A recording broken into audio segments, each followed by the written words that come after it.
must be a man that can carry fire. So fire is one of the tools of the priest. Fire is one of the tools of the priest. If you notice in the Old Testament, because the system that we are operating now was modeled to us by the priesthood that God showed to us in the Old Testament. And I showed you that the first thing about the fire is that the fire must be divine. It must be divine. That means it is God that lights the fire.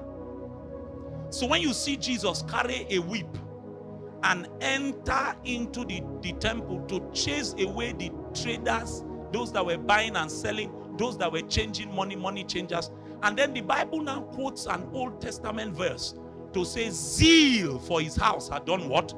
Consumed me. It was speaking about a fire that had been lit within his bosom. Because all you need to do is to read scriptures and you will find out that one of the metaphors that is used to describe God is fire. So one of the symbols of the manifest presence of God is fire.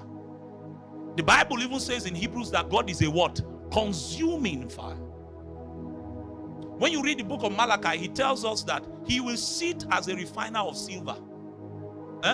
He will sit as a purifier of silver upon the house of Levi. The Bible calls him a refiner's fire and a fuller's soap.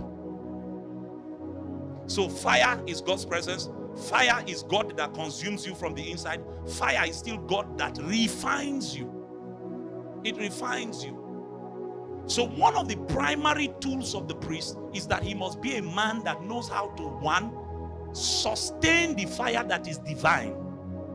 So once God lights the fire, and one of the ways that God lights the fire in the heart of the priest is what we call spiritual summons.